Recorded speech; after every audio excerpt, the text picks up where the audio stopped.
SG Consultancy Services. Study MBBS in Russia, Philippines, Uzbekistan. Hi, welcome to iDream. Character ఆర్టిస్ట్గా కొన్ని వందల సినిమాల్లో నటించిన నటి రమ్యశ్రీ గురించి పరిచయం అవసరం లేదు. ఆమె మన తెలుగు వారందరికీ సుపరిచితమే. ఈ మధ్యకాలంలో ఆమె పైన దాడి జరగడం, ఆమె తమ్ముడి పైన కూడా దాడి జరగడం, ఆ విజువల్స్ వైరల్ అవడం, ఆ వీడియోల్లో ఆమె కన్నీరు పెట్టుకోవడం మనందరినీ కలిచివేసేసాయి. అసలు ఆమె పైన దాడి చేసింది ఎవరు, ఈ ఘటనకు కారణం ఏమిటి, ఇలాంటి అన్ని విషయాలు మనం రమ్యశ్రీ గారిని అడిగే ఈరోజు తెలుసుకుందాం. ఆమె మనతో పాటు షోలో ఉన్నారు. హాయ్ అండి రమ్యశ్రీ గారు. నమస్కారం అండి. మేడం, మీతో కలిసి ఇంటర్వ్యూ చేయాలని, మిమ్మల్ని కలవాలని చాలా రోజులుగా అనుకుంటూ ఉన్నాను. బట్ ఇలాంటి ఒక సందర్భంలో చేయాల్సి రావడం నిజంగా నేను బాధపడుతున్నాను. ఎందుకంటే మేమందరం ఎంతో ఇష్టపడిన నటి మీరు. అలాంటి మిమ్మల్ని ఆ వీడియోలో ఆ పరిస్థితుల్లో చూసి చాలా బాధ కలిగింది మేడం. అసలు ఏమైంది మేడం? ఎందుకు మీరు అలా బాధపడాల్సి వచ్చింది? మీ పైన దాడి చేసింది ఎవరు? మీకోసం నేను నా మనసులో కూడా వెతుకుతుంది. ఎందుకు దాడి చెయ్యబడేంత స్థితికి రమ్యశ్రీ ఎందుకు వెళ్ళిపోయింది అనేది. నేను ఎందుకు మీడియా ముందుకు వస్తున్నానంటే, నేను ఆ రోజు చనిపోయి ఉండుంటే మనుషులు ఎలా మాట్లాడుకుంటారంటే, ఏదో చేసి ఉంటుంది అందుకే నడి రోడ్డు మీద నరికేశారు అని చెప్పుకునేవాళ్ళు. ఇంత నా లైఫ్, నా కెరియర్లో గుడ్ ప్లేస్లోనే ఉన్నాను నేను. ఎప్పుడు నా పేరెంట్స్ నాకు ఒక జన్మిచ్చిన తర్వాత ఒక మంచి ప్లేస్లోనే ట్రావెల్ చేశాను తప్ప ఎక్కడ నాకు ఒక రిమార్క్ అనేది లేదు. ఖచ్చితంగా లేదు మేడం. సో ఇది నా లైఫ్. ఇప్పుడు నేను మన మీడియా కాకుండా ప్రజలకి నేను చెప్పకపోతే ఎందుకు నన్ను టార్గెట్ చేశారు, ఎందుకు చంపాలనుకున్నారు అనే దానికి నాది క్వశ్చనే, అసలు క్వశ్చన్ మార్కే. కానీ దీనికి ఆన్సర్ చెప్తాను. సంజయ్ కన్వెన్షన్ శ్రీధర్రావు గారు, నేను ఇప్పటికే చెప్పాను, మళ్ళీ చెప్తున్నాను, ఆయనతో నాకు విరోధం లేదండి. ఆయన ఎవరో నాకు పెద్దగా తెలియదు. ఆయన యాక్టివిటీస్ ఏంటి, ఆయన రేంజ్ ఏమిటి అని నాకు అసలు సంబంధం లేని మ్యాటర్ అది. ఓకే, కామన్గా ఒక మనుషులం ఏమిటి, మనము ఏదో ఒక వ్యాపారమో జాబో ఏదో ఒకటి చేసుకుంటూ ఉంటాం కదా. చేసుకున్నప్పుడు కొంచెం మనం తిని కొంచెం ఏదో ఒక సెక్యూరిటీ చేసుకుంటాం. అందుకే ఏ దేశాలు ఏమైపోయినా సరే ఇండియా మాత్రం ఏమవ్వదు అంటారు. అంటే అలాంటి హ్యూమన్ బీయింగ్ ఉన్న మనుషులం ఉన్నాం మనము. అయ్యో రేపు ఏమైనా అయితే ఏంటి పరిస్థితి, మన పిల్లల పరిస్థితి ఏమిటనుకునే మనుషులమే. ఇలా ఏమిటంటే రమ్యశ్రీ కూడా అలానే ఇన్ని సినిమాలు చేసి రంగులు వేసుకొని డే అండ్ నైట్ కష్టపడి నేను సంపాదించుకున్న డబ్బులో ఒక సక్రమైన మార్గంలో ఒక ఇల్లు కొనుక్కుంటాము, లేకపోతే ఎక్కడైనా ఒక స్థలం. డబ్బునైతే దాయలేము కదండి, అంతే కదా మేడం. ఎవ్వరివి డబ్బుని మూటలు కట్టలేము. సో అలాంటిది ఆ డబ్బులు ఎక్కడోకక్కడ మనం పెట్టుకోవాలి. ఒక మంచి అది ఏమిటి జాగ్రత్త లాయర్కి చూపించుకొని ఇది బాగానే ఉందా, అది ఉందా, ఇందని పెట్టుకుంటుంటాం. 2003లో పెట్టానంటే ఎన్ని ఇయర్స్ అయిందో చెప్పండి. అవును కదా. కొనుక్కున్నాను, 22 సంవత్సరాలు అవుతుంది. కొనుక్కున్నాను. అక్కడ ఇప్పుడు జరిగిన సిచ్యువేషన్ ఏమిటి అంటే, నా స్థలంలాగే దగ్గర ఒక 40 మందిది అక్కడ స్థలాలు లేవు. బాధపడుతున్నారు, సఫర్ అవుతున్నారు. ఎస్, అందులో నేను ఒకదాన్ని అంతే. ఇక్కడ ఒకసారి నా సైట్లోకి వెళ్ళి విజిట్ చేస్తే అన్ని వాష్రూమ్లు అయ్యి కట్టేసి ఉన్నాయి అందులో. ఎప్పుడు మేడం ఇది? ఇది ఒక 2 years అవుతుంది. 2 years బ్యాక్ ఎప్పుడో జరిగింది. అప్పుడు ఎవరిని అడగాలో నాకు అక్కడ తెలియదు. ఇదేంటి మన సైట్లో మన సర్వే నెంబర్ ఉంటుంది, ఎలా అయ్యింది ఇదేంటి అనేసి పోలీసులు అప్రోచ్ అవ్వడం జరిగింది. అంటే కంప్లైంట్ ఇవ్వండి అది ఇదని. ఎవరి మీద ఇవ్వాలి, ఏమిటి ఇక్కడ ఏం జరుగుతుంది అన్నప్పుడు దేవరాజు గారు అనేసి ఒక ఆయన ఫ్రంట్లోనే ఉంటుంది, ఆయన కూడా డిస్టర్బ్ అవుతున్నారు. ఆయన కంప్లైంట్ ఇవ్వడానికి వచ్చారు. మీరు రమ్యశ్రీ గారు కదండి, మీరు ఏంటి కంప్లైంట్? అవునండి. ఏంటి సార్ ఇది, ఏంటి ఎలా జరిగింది, ఎవరమ్మా? సంజయ్ శ్రీధర్రావు ఇలాంటి పనులన్నీ చేస్తున్నాడు అని చెప్తే దానిలో క్లారిటీ తీసుకొని ఆయన మీద కంప్లైంట్ ఇవ్వడం జరిగింది. సో ఓకే, ఆయన్ని మన ఎఫ్ఐఆర్ కూడా ఫైల్ చేశారు. ఓకే, ఇది ఒక స్టెప్. తర్వాత అది కూల్, అది అయిపోయింది, అన్నీ అయిపోతున్నాయి. అతను నా మీద రెచ్చి పెట్టుకోవటానికి ఒక రీజన్ ఏమిటంటే, ఆ రోజే నేను వచ్చేస్తున్నాను పోలీస్ స్టేషన్ నుంచి వచ్చేస్తున్నప్పుడు మన మీడియా మిత్రులు బయటనున్నారు.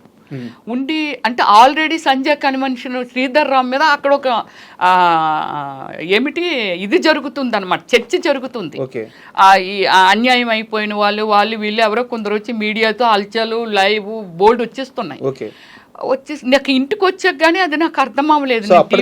చాలా మంది బాధితులు ఉన్నారు, అది అక్కడ జరుగుతుంది. మన మీడియా మిత్రులకి నేను నోటెడ్ కదా నాకు.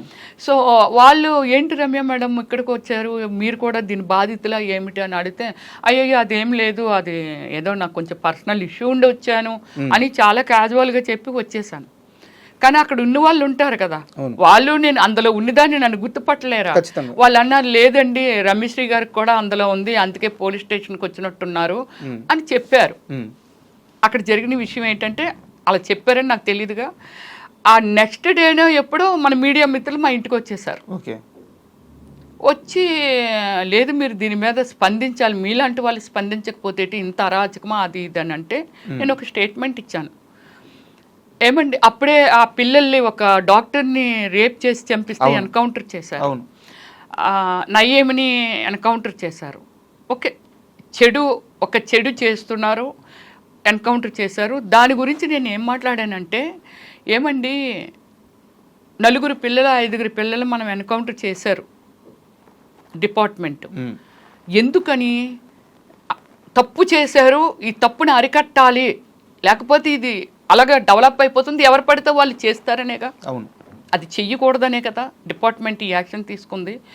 అప్పుడు నేనన్నాను ఏమండి ఆ పిల్లలు ఒక క్రమశిక్షణతో పెరగలేదు, వాళ్ళ తల్లిదండ్రులు వాళ్ళకు ఒక క్రమశిక్షణ చెప్పుండరు, వాళ్ళు ఎడ్యుకేటెడ్స్ కాదు, డ్రింక్ చేసి ఉన్నారు, వాళ్ళ ఏజ్లు కూడా చిన్నవే, అంటే మెచ్యూర్డ్ ఫెలోస్ కాదు. ఒక అవకాశాన్ని వాళ్ళు ఆ అమ్మాయిని ఇలా చేస్తే తప్పని కూడా తెలియని నేచర్ ఉన్న వాళ్ళు అలాంటి వాళ్ళు చేస్తేనే మనం ఎన్కౌంటర్ చేశాము. నయ్యం ఆయన ఏం చేశారో నాకు తెలియదు, ఆయన హిస్టరీ గురించి నాకు అనవసరం. ఎందుకు చేశారో ఒక తప్పు చేశారు, ఇలాంటి మనిషి ఈ భూమి మీద ఉండకూడదు. మరి అలాంటప్పుడు ఈ శ్రీధర్ రావు లాంటి వాళ్ళు, మళ్ళీ చెప్తున్నాను, ఈ శ్రీధర్ రావు గారు ఆ వీడియోని కావాలంటే చూపించవచ్చండి.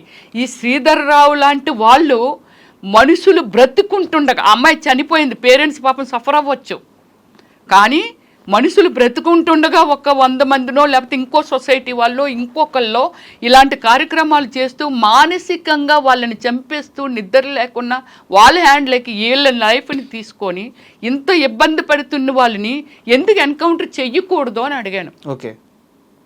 అప్పటి నుంచి నా మీద గ్రెడ్జ్ పెట్టుకున్నాడు అనే సంగతి మాకు ఎలా తెలిసిందో చెప్తాను. ఒకసారి అందరికీ అందరిది రయేజా వాడికి ఇచ్చేద్దాము, రయేజా వాళ్ళ కంపెనీ వాళ్ళు అడుగుతున్నారు, మీరందరూ రండి అని సొసైటీ వాళ్ళని అందరినీ పిలవడం జరిగింది. సొసైటీ ప్రెసిడెంట్ గారు మనందరం వెళ్దాము అని అంటే మేము కూడా, అంటే నేను ఎప్పుడు చాలా వరకు అటెంప్ట్ చెయ్యనండి ఇది ఏట్లకి, అంతా రాకేష్ ప్రశాంత్ అతన్ని కూడా నాతో పాటు ఉన్నాడు కాబట్టి తను కూడా టార్గెట్ చేశాడు అంతే. అంటే మరి అన్ని తనే కదా చూస్తాడు, జనరల్ నాలెడ్జ్ దాని గురించి ఏమిటి, ఇదేమిటి, అదేమిటి అనేది. సో నాకు తెలుసు, కానీ ఒక సెలబ్రిటీగా అన్నిటికీ బయటకు రాలేక తను నేను బయటికి తను పంపించి తను చూసుకోవడం అంతే. ఒక సపోర్టు, ఒక భార్య యొక్క భర్త ఎలాగ సపోర్టో, లేకపోతే ఒక తల్లిదండ్రులు ముసలైపోతే పిల్లలు ఎలాగ సపోర్టో, వాడు నాకు అలాగ సపోర్టు. సో అలా అప్పుడు రమ్యశ్రీ వాళ్ళు ఎవరైనా వస్తే గెట్ అవుట్, బయట స్పాన్సర్లు వాళ్ళు పెడతాడు. ఎందుకు ఆ వ్యవస్థ అతనికి ఎందుకో నాకు అర్థం కాదు. నువ్వు వ్యాపారం చేసుకుంటున్నావు, కూల్ చాలా మంది చేస్తున్నారే. రామేశ్వరరావు గారు సింపుల్గా నడిచి వెళ్ళిపోతారు, సీఎం గారు కూడా నాకు అసలు ఇది అక్కడే లేదని టైప్లో ఉంటారు. ఆయన బొమ్మలు పెట్టడం ఏంది, ఆయన లేఅవుట్ కాదు కదా, అది కాదు. ఇప్పుడు లేఅవుట్ ఇక్కడ కాదండి, ఆయన ప్లేస్ లో ఒక మీటింగ్ పెట్టిన, మీరు అందరూ రండి, రయేజ్ ఆయన ఆధ్వర్యంలో ఆయన ఏదో ఎక్కడో ఒక ప్లేస్ డిసైడ్ చేస్తే అక్కడికి వెళ్ళారు. అప్పుడు ప్రశాంత్ అదే వద్దని అబ్జెక్షన్ చెప్తున్నాడు అంటే పాపం అందులో ఒక 5 ఏం చేశారంటే అదేంటది సొసైటీలో అందరూ ఉన్న వాళ్ళమే ప్లాట్స్ ఉన్న వాళ్ళే అతను వద్దని చెప్పడం ఏంటి అతని మీద ఇది చేయడం ఆయన మేము రామనుకొని ఒక 5-6 మెంబర్స్ వెనక్కి వచ్చేసారు. ఓకే ప్రశాంత్ గారు సారీ అండి మీరు ఏమనుకోవద్దు దాని తను ఏం మాట్లాడారండి ఇది బయటకైతే మనకు రాదా ఏమిటి చెప్పలేమా ఏటి మీకు అనేసి అది చెప్పి వెళ్ళారు వాళ్ళు ప్రెసిడెంట్ అలాగే వెళ్ళారు. సో తను ఏదో 2,70,000 రేటు పెట్టాడు. తర్వాత ఏదో అక్కడ ఏదో ఒక డిస్కషన్ జరిగింది. ప్రశాంత్ని రమ్యశ్రీ తాలూకొల్లి లోపలికి రానివద్దనే దగ్గర మాకు అర్థమైంది మా మీద నేను ఆ స్టేట్మెంట్ ఇచ్చాను కదా అందుకు ఈయన గ్రెడ్జి పెట్టుకున్నారు అనేది. ఓకే ఓకే ఇది ఒక క్లోజ్ కామన్ అది అయిపోయింది. ఓకే ఏదో నడుస్తుంది మన ప్లాట్ ఏంటి అందరం డిస్కషన్ చేసుకుంటాము మాట్లాడుకుంటాము. ఆయన ఉద్దేశంలో ఒకరికొకరు ఎవ్వరూ మాట్లాడుకోకూడదు టచ్లోకి వెళ్ళకూడదు ఏమీ చెయ్యకూడదు. ఓకే ఒక యుద్ధం చేస్తే యూనిటీ ఉండకూడదు అతనికి ఉండకూడదు. ఒక యుద్ధం చేస్తే యూనిటీ కదా సైనికులందరూ తలపడితేనే కదా అవును మనం సక్సెస్ అయ్యేది సాధించేది. ఇరుగు పొరుగు అనేది దేనికి మేడం ఎందుకుంటారు ఆ ఇరుగు పొరుగు కూడా కలవకుండా ఎవరికి వాళ్ళని ఇండివిజువల్ గా బ్లాక్ మెయిల్ చేసి బెదిరిస్తూ ఉంటాడు. ఇది మేము మాట్లాడుకుంటుంటాం కదా ఏమండి నాకు ఇలాగ అయిందండి ఏమండి నాకు ఇలా కాల్ వచ్చిందండి ఏంటోనండి ఈ జీవితాలు ఏమిటోనండి సఫర్ అయిన వాళ్ళు మా లిస్ట్ వరకు బయట ఇంకా 1000 మంది ఉన్నారేమో పెద్ద పెద్ద వాళ్ళు ఉన్నారేమో నాకు తెలియదు కానీ బట్ ఈ సిచ్యువేషన్ని మేము మాట్లాడుకుంటూ ఉండేవాళ్ళం. ఇలా కాల్ వచ్చిందండి రమ్య గారు ఇదండి అని బాధపడిన వాళ్ళు కొందరు హార్ట్ అటాక్ వచ్చి చనిపోయిన వాళ్ళు ఇలాగా ఆ టీంలో ఉన్నారు. ఓకే ఇప్పుడు మార్నింగ్ కార్ యాక్సిడెంట్ జరిగింది కదండి ఇన్సిడెంట్ జరిగింది కదా మేడం. ఆఫ్టర్నూన్ నేను మార్నింగ్ నుంచి ఏం చేస్తున్నానంటే లేదు మేడం మనం కాస్త క్లియర్గా వద్దాము. సో ఈ 2 ఇన్సిడెంట్లు గతంలో జరిగాయి. ఆల్రెడీ మీ స్థలంలో ఆయన టాయిలెట్స్ కట్టించేస్తున్నారు మీరు అప్పుడు ఒక స్టేట్మెంట్ ఇచ్చారు దాన్ని పర్సనల్ గా తీసుకొని ఆయన గ్రెడ్జ్ పెట్టుకొని మిమ్మల్ని ఆ మీటింగ్స్ అన్నిటికీ అవాయిడ్ చేస్తూ వచ్చారు. తర్వాత ఈ మొత్తం విషయంలోకి హైడ్రా ఎలా ప్రవేశించింది సో వాళ్ళు వచ్చి ఫస్ట్ ఏం చేశారు వాళ్ళు చేసి వెళ్ళిన తర్వాత శ్రీధర్రావు గారి రియాక్షన్ ఏంటి అక్కడి నుంచి కాస్త వివరంగా చెప్పండి. దీనికి ఏమిటంటే హైడ్రా పెట్టిన తర్వాత అంటే హైడ్రా ఎప్పటి నుంచో లేదు కదండి. హైడ్రా ప్రవేశపెట్టిన తర్వాత దాని రూల్స్ ఏమిటి రెగ్యులేషన్స్ ఏమిటి వీటి గురించి అనేది క్షుణ్ణంగా తెలుసుకున్నామండి. ఇది నిజంగాన మన తెలంగాణ రాష్ట్ర రెస్పెక్ట్ఫుల్ సీఎం రేవంత్ రెడ్డి గారికి పాదాభివందనం చేయాలండి. లేకపోతే మేము చాలామంది బయటపడలేము అంటే మేమని కాదు ఈ సొసైటీలో ఈ సమాజంలో చాలామంది బయటపడలేరు. ఓకే సో దీన్ని ఇదంతా స్టడీ చేసాము మాట్లాడుకున్న తర్వాత వాళ్ళు ఏమన్నారంటే రమ్య గారు ఇలాంటివన్నీ చాలా చూసామండి మీరు కొంచెం ముందుంటారా మీరు సెలబ్రిటీ కదండి ఎవరైనా మాట్లాడినా వింటారు మీతోటి బాధితులు మేమందరం పెద్ద పెద్ద వాళ్ళమి 80 ఏళ్ళు 85 ఏళ్ళు అలాగే 70 ఏళ్ళు ఇలాంటి వాళ్ళమి ఎవరో ఒక కొడుకుంటే ఎక్కడో ఉన్నాడు ఏదో చిన్న జాబ్ చేసుకుంటున్నాడు దీని గురించి పెద్దగా చెప్పినా వాళ్ళకి అర్థం కాదు ఎంతో కష్టార్జంతో అప్పుడు ఏవో చిన్న జాబులు చేసుకుంటే ఆ జాబ్ చేసుకున్న దాంతో అది కొనుక్కున్నానమ్మ కూడబెట్టుకొని ఇలాగ వీళ్ళు చెప్పారు.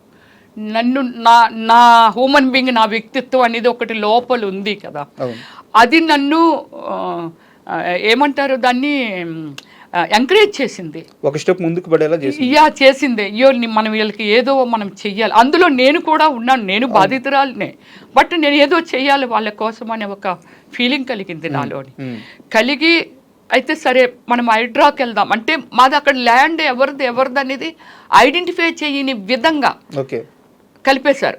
యాక్చువల్లీ శ్రీధర్రావు ఎప్పుడు వచ్చాడంటే శ్రీధర్రావు అనే వ్యక్తి 2014 నుంచి కొండ మొదలుపెట్టాడు. నేను 2003లోనే కదా కొనుక్కున్నాను 2014లో అతను కొండ మొదలుపెట్టాడు. అందులోని 1 వేసో 2 వేసో ఎవరో వాళ్ళ ఇబ్బందులు కొలిది అమ్మిస్తుంటేనో లేకపోతే అతను ఏమి ఎక్స్ప్లెయిన్ చేశాడో మనకు చెప్పాను కదండి పక్కింటి వాళ్ళ గురించి మనకు సంబంధం లేదు వాళ్ళ ఆపదలో ఉన్నారంటే మన ఒక మానవత్వంతో ఏదైనా చెయ్యాలేమో కానీ పక్కింటి వాళ్ళు ఏం చేసుకుంటున్నారు ఏం కెలుక్కుంటున్నారో మనకు సంబంధం ఉండకూడదు. ఇది good human being. So okay అతను ఏం కొనుక్కుంటున్నాడో మనకు అనవసరం కొనుక్కుంటున్నారో అమ్ముకుంటున్నారో వెళ్ళిపోతున్నారు.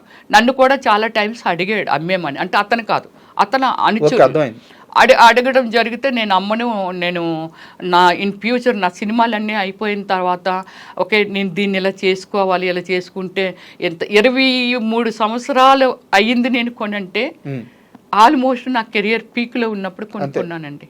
సో ఇప్పుడు నాకు సినిమాలు లేవు. యాక్చువల్లీ ఓమల్లి సినిమా తర్వాత నాకు నేనుగా డిసిషన్ తీసుకొని సినిమాలు ఆపాను. ఇప్పుడు నేను ఎలా బ్రతకాలి, ఏం తిని బ్రతకాలి? నాకు సినిమాలు నా ఆధారమే ఇదండి. నేను దొంగతనం చేయను, తప్పు చేయను, ఏమి చేయను. మరి నేను ఎలా బ్రతకాలి? దాన్ని ఏదో ఒకటి చేసుకునే కదా నేను బ్రతకాలి. నాలాగానే ప్రపంచం మొత్తం మీద ఎవరైనా ఇదే చేస్తారు. అవును, రమ్యశ్రీ ఎలా ఆలోచిస్తుందో అలానే చేస్తారు కదా. ఇప్పుడు దాన్ని అమ్మమంటే నేను అమ్మనని చాలా టైం చెప్పాను. ఓకే, ఇది అయిపోయింది కదా. 2014లో ఆయన వెంచర్లోకి జాయిన్ అయ్యాడు. జాయిన్ అయ్యి కొంటూ వచ్చి అందరినీ డిస్టర్బ్ చేస్తున్నారు. సో మీరు దాని మీద ఫైట్ చేశారు. స్టార్టింగ్ లో లేదండి డిస్టర్బ్ చేయటం. తను కొనుక్కుంటున్నాడు అంతే, ఎవరో కొనుక్కుంటారు, మనకేం తెలుస్తుంది కొనుక్కోవడం అనేది. మనల్ని అడుగుతున్నాడు కాబట్టి ఏమండి అక్కడ శ్రీధర్ రావే ఒక 50 కొనేసాడు అంటే అతను 3 కొన్నాడు అనుకోండి, 50 కొన్నానని చెప్పేవాడు. ఒక 15 ఎన్నో కొన్నాడు అనుకోండి, 100 కొన్నానని చెప్పేవాడు. రియల్ ఎస్టేట్ లో ఉండే గేమ్స్. ఆ గేమ్స్ మనలాంటి అమాయకులకి మనకి ఎలా తెలుస్తుంది? తెలియదు కదా. సో ఇది అప్పుడు మనము హైడ్రాని అప్రోచ్ అవ్వడం జరిగింది. అందరూ వచ్చారు. ఓకే, ఎన్ఆర్ఐలో అక్కడ వాళ్ళు మెయిల్స్ పెట్టారు, ఇదంతా చేశారు. సో ఇక్కడ వాళ్ళు ఒక 5 ఫ్యామిలీస్ వెళ్ళాము. నా చుట్టూ ఉన్న వాళ్ళందరూ పెద్దోళ్ళండి, ముసలోళ్ళు. ఆ పూట బిస్కెట్ తినకపోతే ఇలా ఉడికిపోయేవాళ్ళు. బట్ నాకు చెయ్యాలనే డేర్ అనమాట. వీళ్ళకి ఏదో చెయ్యాలి, అక్కడ ఏదో ఒకటి తేల్చాలనేదే నా ధైర్యం. సో వెళ్ళి మేము ఒకటే అడిగాము. రంగనాథన్ సారు మార్నింగ్ వెళ్ళామండి 10 o'clockకి. వెళ్ళిన వాళ్ళు ఆ రోజు నైటు ఫస్ట్ ఒక కంప్లైంట్ ఇచ్చామండి. ఇచ్చిన తర్వాత మళ్ళీ వెళ్ళామండి. మళ్ళీ వెళ్తే టైం ఇచ్చారు సారు, కమిషనర్ సార్. మార్నింగ్ వెళ్ళిన వాళ్ళని midnight 12 వరకు మేము ఉన్నామండి. సార్ అంటే యాక్చువల్లీ మనం ఒక్కరమే కాదు కదండి, కొన్ని కోట్ల మందికి రెస్పాన్సిబిలిటీ. సో ఓకే, ఎంతో అయింది 7:30 ఎంతో అయింది సార్ వచ్చేసరికి. 8 o'clock అయింది మీటింగ్ స్టార్ట్ అయ్యేసరికి. సో అప్పటి నుంచి మనకి 12 o'clock వరకు ఒక డిస్కషన్ అండి. శ్రీధర్ రావు గారిని ఇన్వైట్ చేశారు. ఎస్, వీళ్ళు ఒక కంప్లైంట్ రేజ్ చేశారు, మీ తరపున మీరు ఏం చెప్తారో రండి అని. ఫార్మాలిటీ. ఆయన రారండి, రాలేదు, రారు కూడా. వాళ్ళ లాయర్ని పంపించారండి. వాళ్ళ లాయర్ ఆర్గ్యూ, ఒక కమిషనర్ లాయరు ఇస్ ఓకే, లా చదివింది, ఒక ఫస్ట్ పర్సనల్లీ ఎడ్యుకేషన్ కంటే ముందు ఒక క్రమశిక్షణ మనిషిలో ఉండాలి. ఆమె ఎడ్యుకేషన్నే మాట్లాడింది, క్రమశిక్షణతో మాట్లాడలేదు. మేమందరం అక్కడ జిహెచ్ఎంసీ వాళ్ళు ఆఫీసర్స్ ఉన్నారు, టౌన్ ప్లానింగ్ వీళ్ళందరినీ పిలిచారు సార్. వాళ్ళని కూడా మాకు తెలియదండి. తర్వాత డిస్కషన్లో తెలిసింది, ఓహో వీళ్ళు ఈ డిపార్ట్మెంటా, వీళ్ళు ఈ డిపార్ట్మెంట్ అనేది తర్వాత మేము చూసామే, కానీ మాకు ఫస్ట్ తెలీదు. బిగ్ స్క్రీన్ పెట్టారండి. బిగ్ స్క్రీన్ పెట్టి 80s కూడా వెళ్ళి ఈ లేఅవుట్ ఏంటి, దాని ముందు అక్కడ భూమి ఏంటి, అది ఎవరిది, ఎక్కడిది, ఎలాగ వీళ్ళు వెంచర్ వేశారు, ఏమిటి ఈ ప్లాట్ చేశారు, ఏమిటి దీనికి రోడ్లు ఏమిటి అనేది చాట్లైట్లో చూసారండి. అది చూస్తూ వీళ్ళని పిలుస్తూ అడుగుతుండే వాళ్ళు, ప్రతిదీ డౌట్ ఉంటే, సార్కి డౌట్ ఉంటే వాళ్ళని ఉన్న డిపార్ట్మెంట్లో క్లారిఫికేషన్ తీసుకునేవాళ్ళు. తీసుకొని ఆ అమ్మాయిని క్వశ్చన్ చేస్తే మాకే అర్థం కానివి అవి. మాకు నవ్వు వచ్చేది అమ్మాయి చెప్తున్న క్వశ్చన్స్. అంటే మేము అనుకున్నాం, ఓ శ్రీధర్ రావు గారి ట్రైనింగ్ కదా, ఓకే అలాగే మాట్లాడుతుందేమో అని అనుకునేవారు. ఇవి రూల్స్ కాదు సార్, ఎనీథింగ్ క్లారిటీగా అడుగుతూ మాట్లాడుతుంటే మాకు అర్థమైపోయేది. అదేంటి అలా చెప్తావు, రోడ్స్ కన్నా ఆ రోడ్లో లేవు సార్, అది అడవు సార్. మరి దానికి అప్రోచింగ్ రోడ్ చూపించుకున్నా లేఅవుట్కి పర్మిషన్ ఇవ్వరు కదా. అంతే కదా, ఇవ్వరు కదా. గవర్నమెంట్ అంటే ఈమె స్థాపించిందో, శ్రీధర్ రావు స్థాపించిందో, నేను స్థాపించిందో కాదు కదా. అన్నీ ఉంటాయి కదా. ఎదురుగా రోడ్లు కనపడుతున్నాయి, రోడ్లు లేవంటావు, ఒక నీళ్ళ ప్లాట్ లేదంటావు, వాళ్ళ ప్లాట్ లేదంటావు, ఇక్కడ ల్యాండ్ లేదంటావు. యునో నీకు తెలుసా ఒక 20 ఎకరాలో 100 ఎకరాలో 2 ఎకరాలో ఎకరంలోనైనా ఒక లేఅవుట్ని కూర్చోబెట్టాలి అంటే ఎస్ ఇది 300 గజాలు, ఇది 200 గజాలు, ఇది 100 గజాలు, లేకపోతే అన్ని 300 గజాల్లో ఎస్ ఇక్కడ చిన్న పార్క్ రావాలి, ఇక్కడ చిన్న నుయ్యి రావాలి, నీళ్ళు కావాలి అంటే రోడ్డుకి స్థలం వదలాలి, రోడ్లు ఉండాలి. మరి మనుషులు ఎలా, ఈ ప్రపంచంలో మనుషులు ఎలా ట్రావెల్ చేస్తున్నాం, ఎక్కడికి వెళ్తున్నాము? రోడ్లు ఈజ్ ఎ మస్ట్. రోడ్లు లేవని ఆమె ఆర్గ్యూ. రోడ్లు లేకుండా వెంచర్ ఎలా వేస్తారు? బాంబే హైవే రోడ్డే లేదనిసింది అమ్మాయి అయితే. ఇది అక్కడ ఆర్గ్యూ జరుగుతుంది. మాకు కూడా నవ్వు వచ్చింది, ఓకే అయిపోయింది. నెక్స్ట్ డే పాపం వచ్చి క్లారిటీ తీసుకొని మా ప్రమేయం ఏమీ లేదండి, ఓకే రోడ్డులు ఏమిటి వాళ్ళు చూశారు కాబట్టి అక్కడి నుంచి అన్నీ చూసుకుంటూ కంప్యూటర్లు అన్నీ చెక్ చేస్తూ చార్ట్లైట్లో చూస్తూ ఎక్కడ రోడ్డు వచ్చింది, ఎలా వచ్చింది, రోడ్డు మీద ఎక్కడ కట్టేశారు ఆక్రమించుకొని అవి మాత్రము వాళ్ళు కొలాప్స్ చేశారు. హైడ్రా రోడ్లు మార్పింగ్ చేశారు. ఇది ఎప్పుడు మేడం జరిగింది? ఇది 1 మంత్, ఎగ్జాక్ట్లీ 1 మంత్. సో మీరు ఒక 2 years నుంచి ఫైట్ చేస్తే 1 month 2 years నుంచి హైడ్రాతోనూ ఇంకో ఫైట్ చేయలేదు. ఈ కలిపేసుకున్నాడు. మనం ఎవరు అడగాలో ఏం చేయాలో మాకైతే సో ఒక 2 years నుంచి మీ స్ట్రగుల్ కి 1 month బ్యాక్ హైడ్రా వచ్చిన తర్వాత ఒక పరిష్కారం లభించి వాళ్ళు వచ్చి ఆ అక్రమ కట్టడాలన్నీ కూల్చి ఓకే రోడ్లకి మార్పింగ్ చేశారు. ఓకే ఓవర్ నైట్ లో చూడు, ఒక గవర్నమెంట్ అంటే ఒక హైడ్రా గవర్నమెంట్ స్థాపన, అది ప్రైవేట్ లాగా శ్రీధర్ రావో లేకపోతే రమేశ్వరో కాదు. అక్కడ ఒక గవర్నమెంట్ ప్రవేశపెట్టింది, ప్రజలకు ఇక్కడ న్యాయం జరగాలి, ఇన్ ఫ్యూచర్ రోడ్లు ఆక్రమిస్తే ఎలా వెళ్తాము, ఒక వర్షం వస్తే చెరువులు మొత్తం ఆక్రమించిస్తే మరి నీరు ఎక్కడికి వెళ్తుంది, ఇప్పటికే పొంగిపోయి వర్షాకాలం వస్తే చనిపోతున్నారు. ఇది ట్రూ. ఒక గవర్నమెంట్ ఒక మంచి డిసిషన్ తీసుకుంది, ఆ గవర్నమెంట్లోని భాగమే హైడ్రా. దీన్ని కూడా రెస్పెక్ట్ ఇవ్వకుండా నువ్వు ఓవర్ నైట్లో మొత్తం అవన్నీ మూసేవంటే is good think or bad think? రాత్రి మళ్ళీ కట్టేశారా? రాత్రి మూసేసి మళ్ళీ కన్స్ట్రక్షన్ స్టార్ట్ చేసేసాడు ఇమ్మీడియట్లీ. అయ్యో అదేంటి మేడం, కాస్త క్లియర్గా చెప్పండి. అదే అక్కడే డిస్కషన్ చేస్తున్నాము, ఇది ఇలాగా అని చెప్పి. సో అది కారు డాష్ ఇచ్చిన తర్వాత అది అయిపోయింది, ఆ ఎపిసోడ్ అయిపోయిందండి. ఆ ఖుషి అని అతను బయటకు పంపించేశారు, స్టార్ట్ చేశారు. ఆఫీసర్లు అందరూ వచ్చారు కదా, బయటకు వెళ్ళారు. బయట నుంచి ఇక్కడి నుంచే దీని మార్కింగ్స్ దీని బోర్డర్స్ ఉంటాయి కదండి, అది చూస్తూ వాళ్ళు మార్పింగ్ చేసి, సార్ ఇంతకు ముందులాగా గన్ చేస్తారు ఏమిటంటే, లేదమ్మా ఇప్పుడు పెయింటింగ్ వేస్తున్నాం, పెయింటింగ్ మీద స్ప్రే కొడుతున్నాం, చెరపటానికి వీలు పడదానంటే నేనేం చేస్తున్నానంటే అప్పటి నుంచి మార్పింగ్ ఎక్కడ చేస్తున్నారు, దాని లొకేషన్ ఏమిటి, ఆపోజిట్ అక్కడ ఏముంది, పక్కన ఏముంది అనేది ఒక వీడియో, ఆ ల్యాండ్ మార్క్స్ ని చిన్న వీడియో తీయడం ఆపడం ఇలాగ 2 గంటల వరకు అక్కడ అనుమానితులండి. దగ్గర ఒక 70 మంది ఇలాగా వాళ్ళే ఉన్నారు. వాళ్ళు ఎందుకుంటారండి, శ్రీధర్ రావు గారిది కదా రెస్పాన్సిబిలిటీ, ఆయనది కదా, ఆయన కొనుక్కున్నాడు, ఆయన చేశాడు. మేము కొనుక్కున్నాము, మమ్మల్ని రమ్మన్నారు, వచ్చాం. హైడ్రా వాళ్ళు అలా పిలిచారు, శ్రీధర్ రావు గారు రాలేదు. ఓకే వాళ్ళ మనిషి అని అంటే మనం అనుకోవడమే అంతే. వాళ్ళు కూడా పక్కనున్న వాళ్ళు మీరు ఎవరండి అంటే మాకు అర్థమైపోయింది, ఈ చుట్టుపక్కల వెళ్ళి ఇక్కడ 4 కనబడుతున్నారు, ఇక్కడ 2 కనబడుతున్నారు, ఇలా మాకు అర్థమైపోయింది వీళ్ళందరూ శ్రీధర్ రావు మనుషులు అని. అయినా వాళ్ళు అడగటానికి డేర్ చేసేవాళ్ళు కాదు. నాతో చెప్తుండే వాళ్ళు ఎవరో తెలుసండి శ్రీధర్ రావు మనుషులని అంటే, ఇలా చెప్తుంటే నేను అడిగేసేదాన్ని. మీరు లేదా పోలీసులు ఉన్నారు కదా అడగమనేదాన్ని, ఏమండి వాళ్ళు ఎవరో అడగండి, వెళ్ళండి, వీడియోలు అవి తీస్తున్నారు, వెనకాల అలా తిరుగుతున్నారు, వీళ్ళు ఎందుకు తిరుగుతున్నారు, శ్రీధర్ రావు అయినా ఉండాలి, మనమైనా ఉండాలి, వీళ్ళందరూ ఎవరో అని అలాగ అడుగుతూ కొందరిని బయటికి పంపించడం ఏముందండి, ఇక్కడ మేము వర్క్ చేస్తున్నాం, అలాగే వెళ్తాడు, మళ్ళీ ఇక్కడికి వచ్చేస్తున్నారు. ఇది జరిగింది. 2 వరకు నేను వీడియో కూడా 2 వరకు అన్నీ చూస్తున్నాను. నా సైట్ ఇది కూడా రోడ్ ఇది ఇవి అన్నీ చూస్తున్నామండి, అందరి చూసుకుంటున్నాము. ఓహో మన ఇక్కడ అదేనండి మాది అంటే మేము ఎన్నిసార్లు చూసుంటాం మన ప్లాట్ ని, ఐడెంటిఫికేషన్ నోటెడే కదా.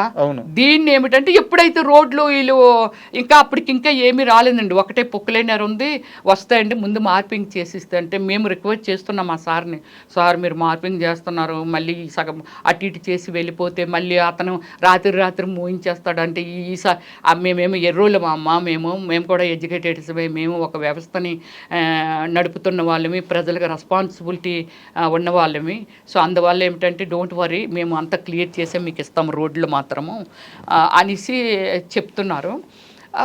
లంచ్ 2 అయింది కదండి, వీళ్ళు వచ్చిన వాళ్ళు ఫ్యామిలీస్ అందరూ పాపం లంచ్ కానీ ఒకరు రమ్య గారు ఇక్కడ ఉందండి నేను అలాగే రోడ్డు మీదకి వెళ్ళిపోలేను కాబట్టి నేను ఆగిపోయానండి. నాకు నైట్ డిన్నర్ లేదండి, అలాగే మార్నింగ్ బ్రేక్ఫాస్ట్ లేదు, కళ్ళు తిరుగుతున్నాయి.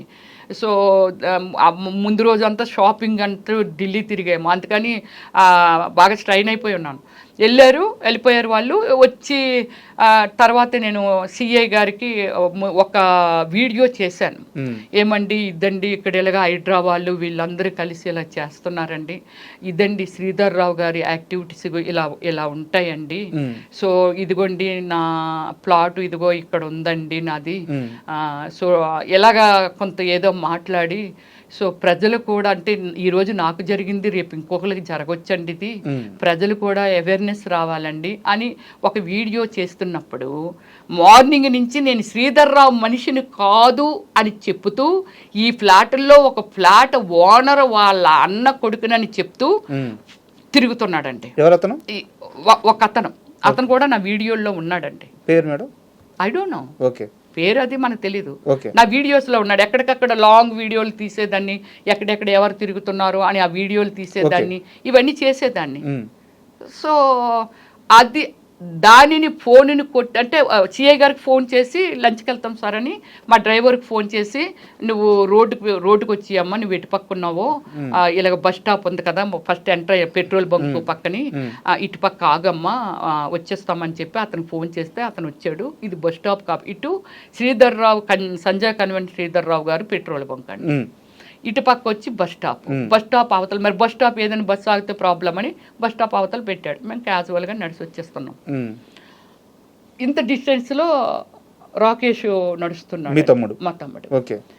నేను ఇక్కడ నడుస్తున్నాను, మామూలు ఫోన్ నేను పట్టుకున్నాను, వాడు అప్పుడు దాకా సిఐతో మాట్లాడాను కదా. సో నడుచుకుంటూ వెళ్ళిపోతున్నామండి. ఇటు నుంచి అనమాట 2 కదా అది, అటువైపులో ఆపోజిట్లోనే పోలీస్ స్టేషన్, ఈ ఆపోజిట్ ఇది. మనం ఇలాగ వెళ్ళిపోతున్నప్పుడు మమ్మల్ని ట్రాఫిక్ కదా వస్తున్నాయి కదా వెహికల్స్, చూస్తాం కదా. ఏదైతే అంటే మార్నింగ్ ఆ ఇన్సిడెంట్లో నేను సేవ్ అవ్వడం, దీనిలో అతను చూడడం, ఈరోజు మేము బట్ట కట్టామండి. సో ఉదయం మిమ్మల్ని కారుతో గుద్దిపోయిన ఆయన ఫేస్ మీరు చూస్తున్నారు కాబట్టి చూసాం కాబట్టి ఆ ఫేస్ ని. బండి డ్రైవ్ చేస్తున్నాడు, వెనకాతల సన్నగా ఒక అతను ప్రశాంత్ కొంచెం ముందు వాళ్ళు చూడలేదండి. కత్తి గుడ్డ తెలుసు కదండి, ఇన్ని సినిమాలు చూస్తున్న దాన్ని, సినిమాలు చేస్తున్న దాన్ని, డైరెక్షన్ చేసిన దాన్ని, నాకు తెలియదు. అది ఎప్పుడైతే చూసాను ప్రశాంత్ పరిగెట్టు అని చెప్పి నేను ఆ బండిని ఏం చేశానంటే పుచ్చేసానండి. అంటే ఇలా తోసేసాను.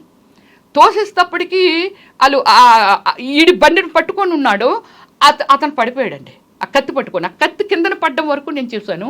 బైక్ మీద వచ్చారా? బైక్ మీద, 2 వీలర్ మీద వచ్చారు. వెనక నుంచి మామూలు ట్రాఫిక్ వస్తుంది కదా, ఇద్దరు బళ్ళు సడన్ గా ఎప్పుడైతే తోసానో వాళ్ళు ఆగిపోతాయి కదా. పెద్ద పెద్ద అరుపులండి. నేను ఏమండి మీరందరూ ఎడ్యుకేటెడ్స్ అండి, చంపేస్తున్నారండి, రోడ్డు మీద నరికేస్తున్నారండి, ఇలాంటి మీరు చూసారు కదండి, చాలా కాపాడండి, మమ్మల్ని కాపాడండి అని చాలా బిగ్గరగా ఒక అనాథలాగా, ఒక తల్లి లేని బిడ్డలాగా రోడ్డు మీద. This is true. ఎవరైనా ఒకవేళ వీడియోలు తీస్తే యూట్యూబ్లో పెడితే ఉంటుందండి. ఎంత గట్టిగా రిక్వెస్ట్ చేశానంటే ఎవ్వరూ రాల.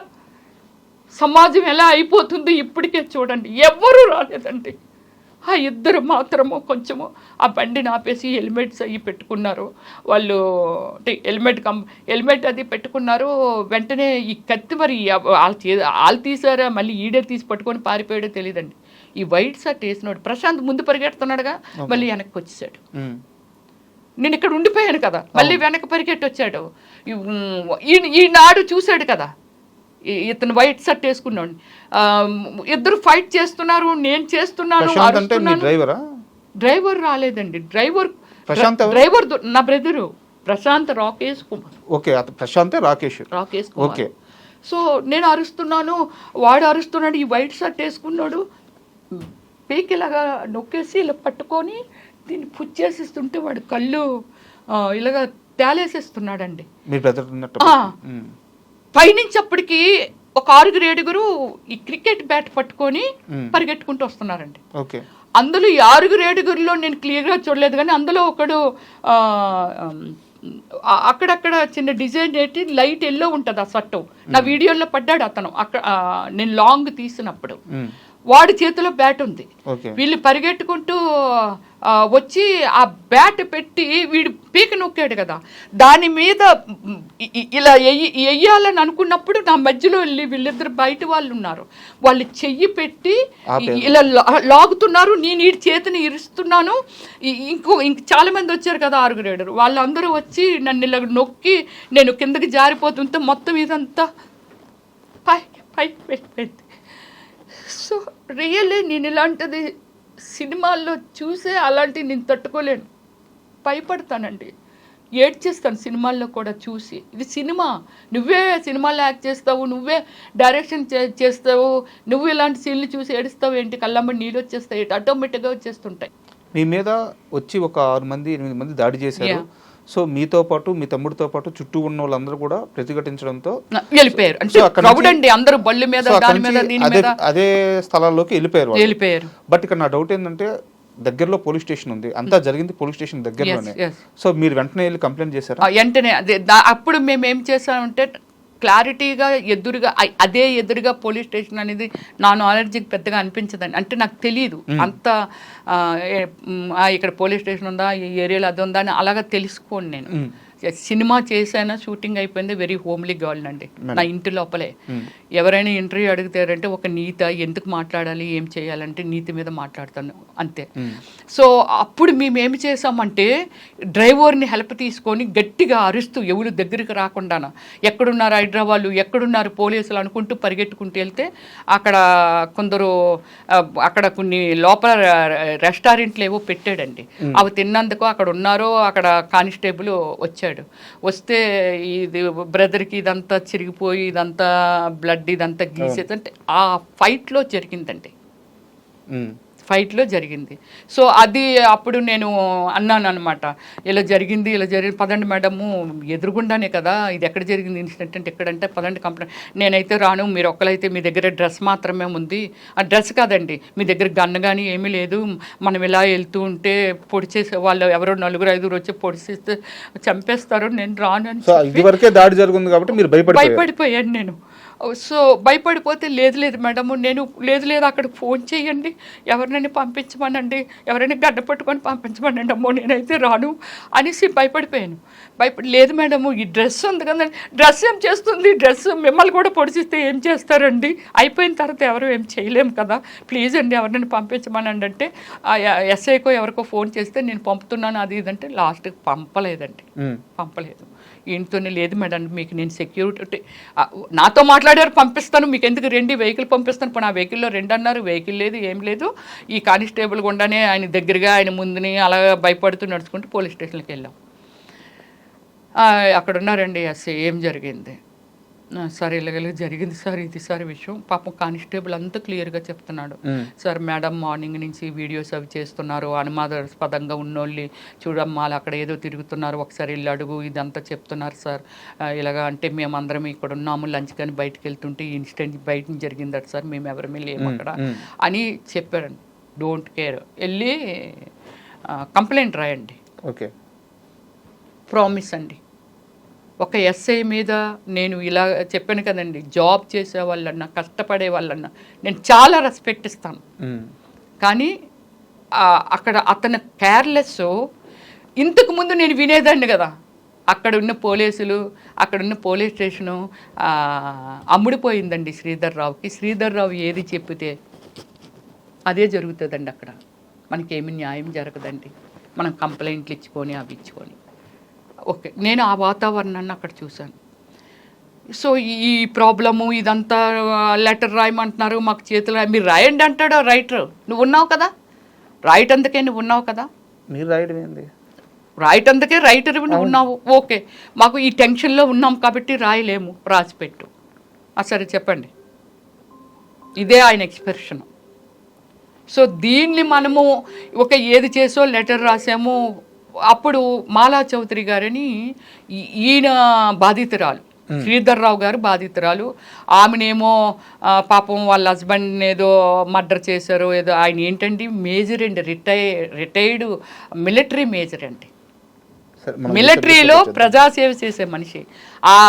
ఏదో అయింది ఆవిడ్ని 2 వీక్స్ శ్రీధర్ రావే నువ్వు చౌదరివి నేను చౌదరిని అలాగ పాపం ఆమెని మబ్బి పెట్టి కులాన్ని ఎందుకండి వాడుకుంటాడు? చౌదరి అయితే చౌదరిలో ఉన్నోళ్ళందరూ ఇతన్ని తప్పు చేయమని చెప్తున్నారా అండి? చెప్పరు కదా. అది ఎంత తప్పు కులాన్ని వాడడం అనేది. అలా వాడుకొని ఆవిడ్ని మబ్బి పెట్టి అక్కడ జరిగిన సిచ్యువేషన్ అండి. ఆవిడ ఆల్రెడీ మన అడిషనల్ కమిషనర్ దగ్గరికి వెళ్ళి ఏంటి సార్ ఇది ఎలాగుంది చూడండి సార్, వీళ్ళందరూ భోజనానికి వెళ్ళి వాళ్ళందరూ అక్కడికి వచ్చేసారు సార్. వచ్చేసిన తర్వాత ఆయన్ని కలిసి ఇది చెప్తుంది ఆవిడ. మేము పరిగెట్టి వెళ్ళాం, వీళ్ళు ఎక్కడ రెస్పాండ్ అవ్వట్లేదు. వెంటనే ఇలా జరిగిందా, హైదరాబాద్లో ఉన్నారా, ఎందుకు మరి సెక్యూరిటీ ఇవ్వలేదు, అది ఇది అని అనిసి ఒక 25 మెంబర్స్ని ఫిమేలు అడిషనల్ కమిషనర్ గారు, సిఐలు వీళ్ళందరూ లొకేషన్కి ప్రయాణం అవుతున్నారండి. నేను ఇది కంప్లీట్ అవ్వలేదు, దీనికి మనకేమీ ఎక్నాలజ్మెంట్ ఇవ్వలేదు, నేను వాళ్ళతో వెళ్ళిపోతాను, ఉండండి మీరు కూడా ఉండండి సార్, నేను కూడా అక్కడికే వచ్చేస్తాను అని చెప్పి నా బ్రదర్ని ఏమో హాస్పిటల్కి రాశారు సార్. వాడిని ఒక్కడిని పంపించాలంటే భయం. డ్రైవర్ బయట నుంచి ఫోను, అమ్మ ఇక్కడ కూడా బయట కూడా వాళ్ళ మనుషులే ఉన్నారు, నన్ను వచ్చి అడిగారమ్మా మీరు పోలీసుల పక్క నుంచి ఎక్కడికి రాకండి అమ్మా.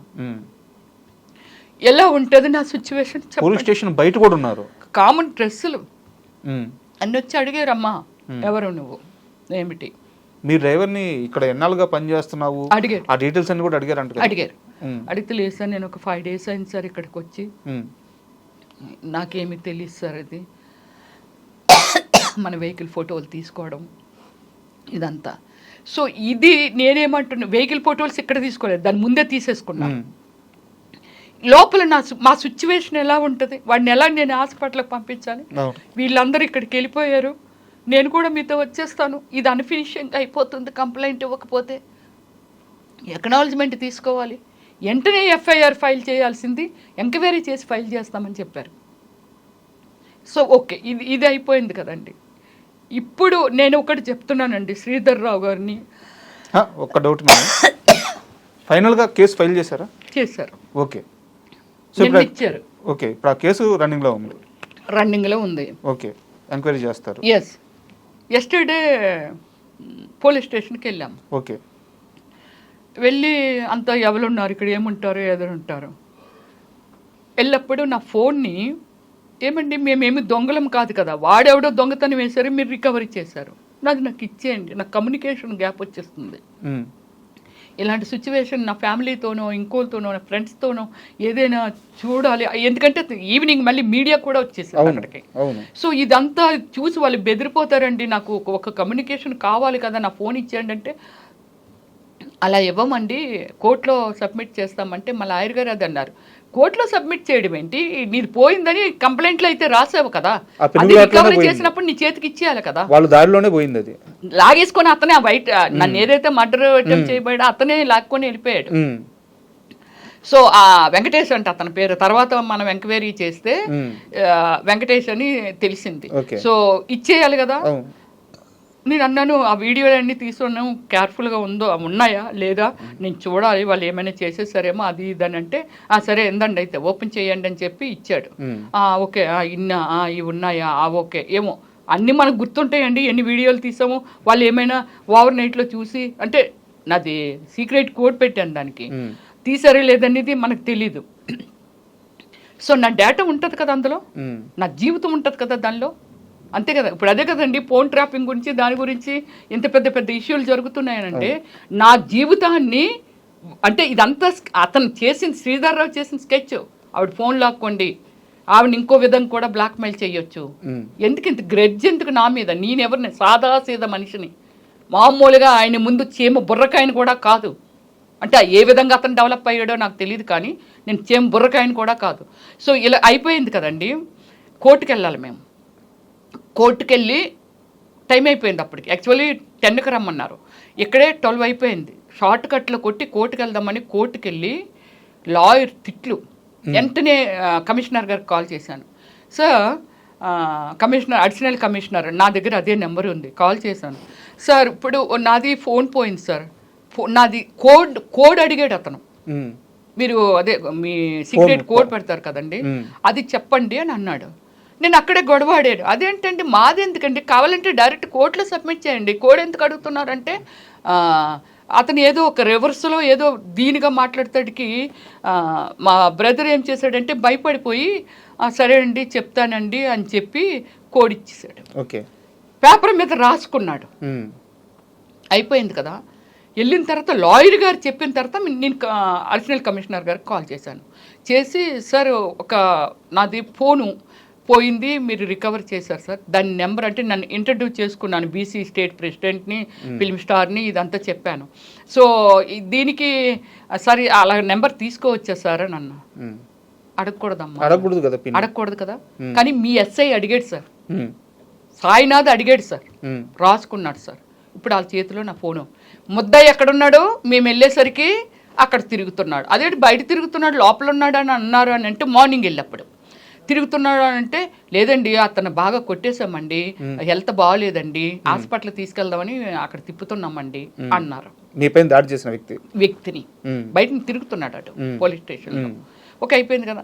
సెకండ్ టైం మళ్ళీ కోర్టు పని చూసుకొని ఇమ్మీడియట్లీ మళ్ళీ ఈ ఫోన్ గుర్తొచ్చి దాన్ని మన ఆ కోడ్ని మార్చేద్దాము, ఆ నెంబర్ని మార్చేద్దాము, అక్కడే ఉంది కదా అడిగి, అది ఉంటేనే కదా ప్రమాదం, అతను రాసుకున్నాడు కదని మనం మళ్ళీ వాళ్ళకి చెప్పకుండా చేయకుండా ఇన్ఫామ్ చేయకుండా వెళ్ళామండి. వెళ్తేప్పటికి ఆ ముద్దాయి డ్రెస్ మార్చేసి ఫ్రెష్గా ఒక సీఎం గారు వేసుకునే డ్రెస్ వేసుకొని ముగ్గురు పోలీసులు టేబుల్ మీద కూర్చుంటే ముగ్గురు ఒకటి నిల్చున్నారు, ఒకరు ఒంగున్నారు, ఒకరు కూర్చున్నారు. ఇతను కూడా అక్కడ 2 చేతులు వెనకాలెట్టి అక్కడ నిల్చున్నాడండి. ఇప్పుడు నేను చేసిన తప్పు ఏమిటంటే దూరం నుంచే నేను మెట్లు ఎక్కుతుంటేనే గెట్ చేశాను.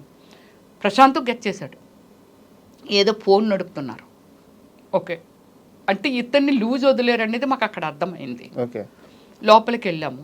సార్ మేము అదే మా ఫోన్ ఉంది కదా, ఆ నెంబర్ మార్చేస్తాం సార్ అంటే అలా 10 నిమిషాలు ఇవ్వండి వెళ్ళగానే మనం అడిగినప్పుడు ఇచ్చేయాలిగా. ఆల్రెడీ తీసుకోవడమే తప్పు. అడిషనల్ కమిషనర్ ఫోన్ కూడా చేశారట, ఏంటి వాళ్ళని ఏదో కోడ్ అడిగేవట, అది జాగ్రత్త. ఆయన రేంజ్లో ఆయన ఏమో వార్నింగ్ ఇచ్చారో మనం వెళ్ళలేదు కాబట్టి మనకు తెలియదు.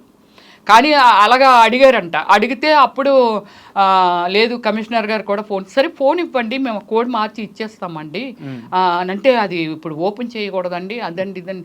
అదేంటండి అది మా జీవితాన్ని మీ చేతిలో పెట్టుకొని కోడ్ మార్చుతాం, మీరు ఇక్కడే ఉంటారు, ఇప్పుడు ఇక్కడ వచ్చి నిలబడండి, మేము మా నెంబర్ని సీక్రెట్గా మార్చేసుకుంటామంటే మేము ఉన్నప్పుడు బీరువాలో పెట్టిన ఫోను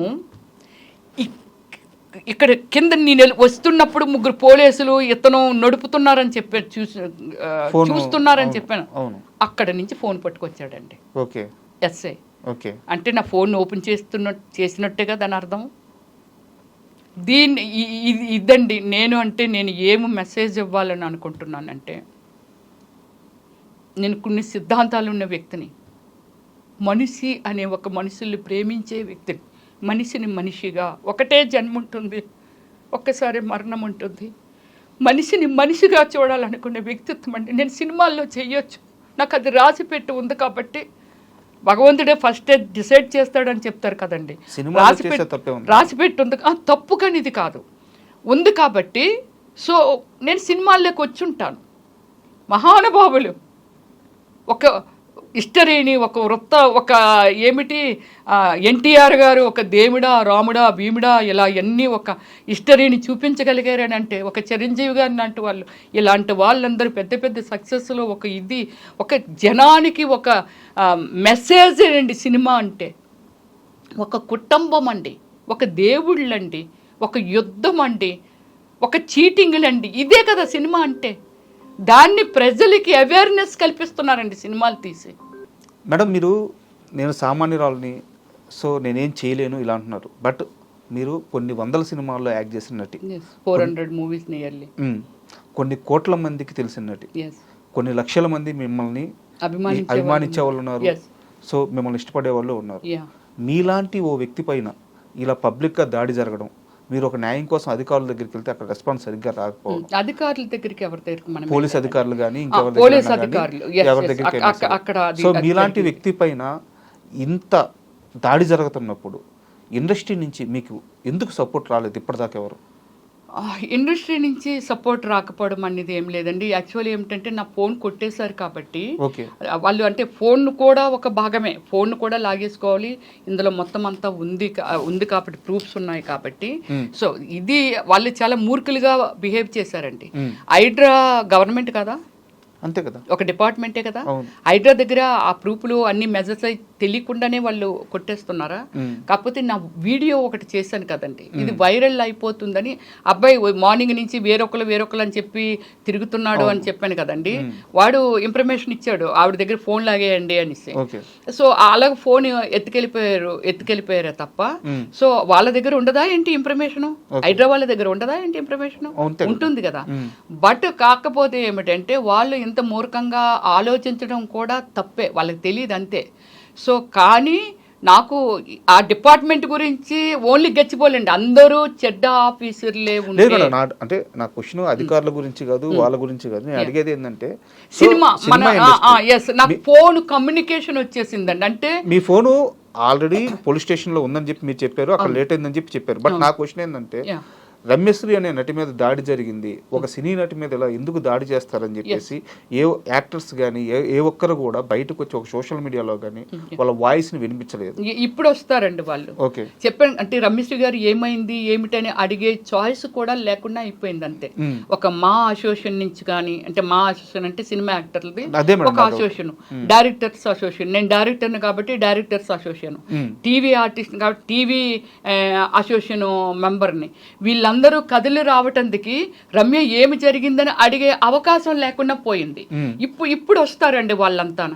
మరోవైపు వచ్చేసి మీకు బీసీ మహిళగా మీ కులస్తులందరూ మా స్త్రీ పైన ఇలా దాడి చేస్తారని చెప్పేసి వాళ్ళు మాత్రం ఒక రేంజ్ లో క్యాంపెయిన్ చేస్తున్నారు.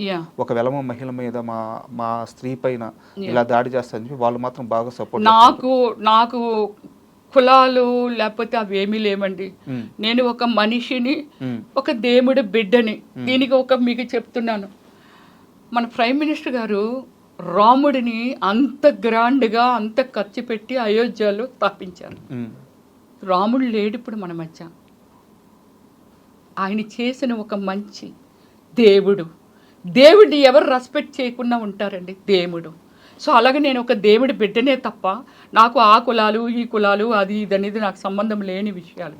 నేను ప్రతి ఒక్కరిని ఇప్పుడున్న మొన్న ఒక ఇన్సిడెంట్ జరిగిందండి, ఏది మన కాశ్మీర్లో ఒక ఇన్సిడెంట్ జరిగింది. టెర్రరిస్టులు ఒక 26 మందిని నిర్దాక్షిణ్యంగా మీరు హిందువులు అని చెప్పి కాల్ చేశారు. ఇది చూసిన వాళ్ళకున్న ఇన్ని కోట్ల మంది, 150 కోట్ల మంది జనాభా మన ఇండియాలో, ఎంతమంది ఆ బాధ, ఇది రేపు మీకు జరగవచ్చు, నాకు జరగవచ్చు, ఎవరికైనా జరగవచ్చు. ఇది ఒక దుర్మార్గము. దానికి వాళ్ళ సింధూర్ పేరు పెట్టి దానికి అంటే దీన్ని ఒక యుద్ధం కూడా ప్రకటించారు. ఇలాంటి వ్యవస్థను రూపుమాపాలి. ఈరోజు మీకు జరిగింది ఇంకోళ్ళు జరగవచ్చు అని అంత గుడ్ డిసిషన్ మన ప్రైమ్ మినిస్టర్ గారు మోడీ గారు తీసుకున్నారు. కానీ అది ఇప్పుడు ఇక్కడ ఒక హైదరాబాద్లో ఉండొచ్చు, వైజాగ్లో ఉండొచ్చు, లేకపోతే ఢిల్లీలో ఉండొచ్చు, వాటెవర్ ఎక్కడైనా ఉండొచ్చు. అంతకంటే మరి ఆ వ్యవస్థని ఒక యుద్ధం ప్రకటిస్తే, యుద్ధం చేస్తే ఎంతమంది సైనికులు చనిపోయేవాళ్ళు? 1000, 2000, 3000, 4000 వాటెవర్. అది వాళ్ళ సాక్రిఫికేషన్ జనం కోసం. మన జనాన్ని మనం కాపాడాలనేదే ఒక రెస్పాన్సిబిలిటీగా తీసుకున్న ప్రైమ్ మినిస్టరు. ఇప్పుడు ఇక్కడ శ్రీధర్ రావు గారి దగ్గరికి వద్దాము. శ్రీధర్ రావు గారు ఒక వ్యవస్థను మెయింటైన్ చేస్తున్నారు. ఒక వ్యవస్థ 200 మందో 300 మందో 100 మందో గోండాలంటే వాళ్ళని పాడు చేస్తున్నారా, బాగు చేస్తున్నారా? మన పిల్లడు, కడుపుని పుట్టిన పిల్లడు తప్పు చేస్తే బెత్తం పట్టుకోను, లేకపోతే అది తప్పురని కొడుతున్నాం. నువ్వు ఒక వ్యవస్థని తయారు చేసి వాళ్ళకి ఏమి నేర్పుతున్నావు? వీడిని చంపు, వాడిని చంపు, వీళ్ళకి చంపు, నేను ఆర్డర్ ఇస్తాను, ఇగో నీకు ఒక 2000 ఇస్తాను, 5000 ఇస్తానని ఒక వ్యవస్థని తయారు చేస్తే ఆ వ్యవస్థ ఇంకా ఎంతమందిని తయారు చేస్తుంటుంది? ఆ వ్యవస్థ వల్ల ఈ సమాజం ఇప్పుడు 70-75% ఒక మంచి అనేది ఏదైతే ఉందో, మంచి కోసం ఆలోచించి, ఒక మనిషి కోసం మనిషి ఆలోచించే ఒక హ్యూమన్ బీయింగ్ ఏదైతే ఉందో ఆ వ్యవస్థ టాప్కి వెళ్ళిపోద్ది. ఇంకా ఈ 100 మంది 200 మంది ఇంకొక 500 మందిని తయారు చేస్తారు. ఖచ్చితంగా బ్యాడ్ కల్చర్ కదా.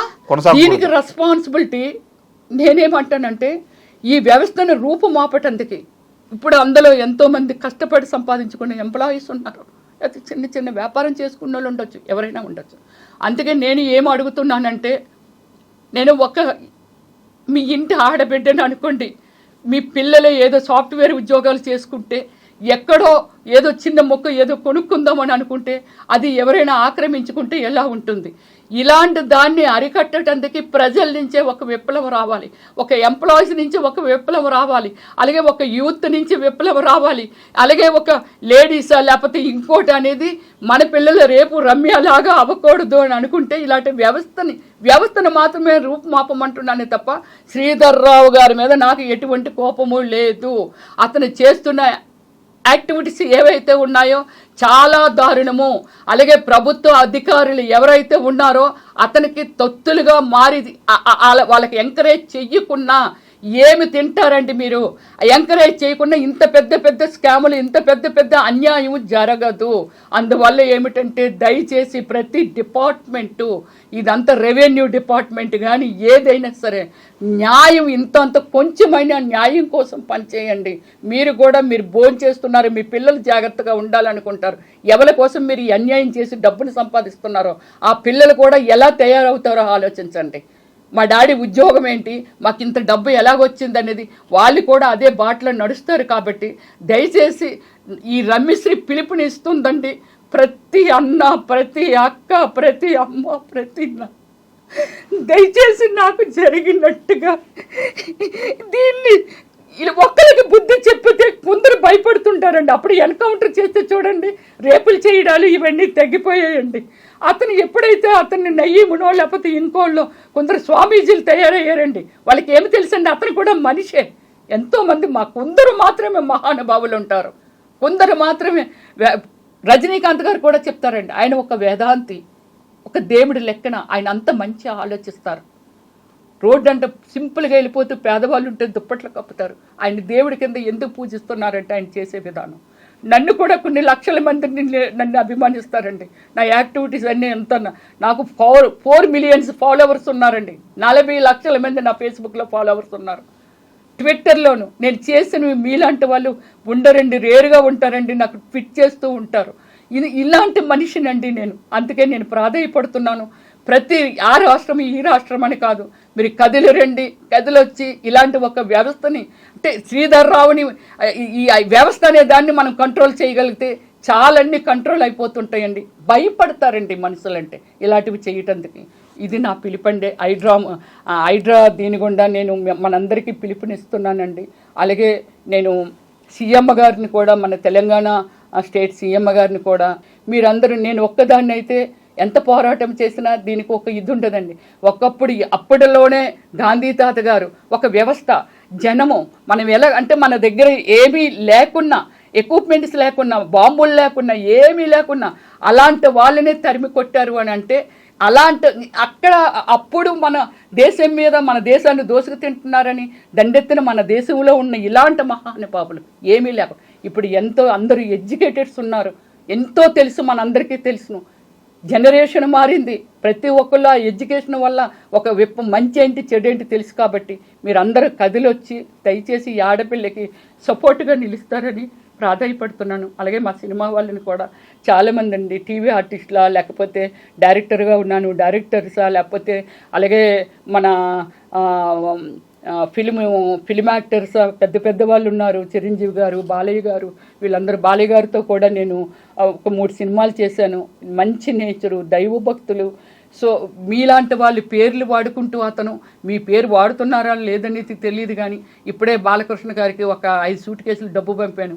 ఇప్పుడే రేవంత్ రెడ్డి గారికి నేను ఒక 1000 కోట్లు ఇస్తే కానీ ఎలక్షన్ చేయలేడు తను అని. అంటే ఒక వ్యవస్థను తన మాటల గుండా, తన యాటిట్యూడ్ గుండా ఒక వ్యవస్థను పాడు చేసేస్తున్నాడు సార్.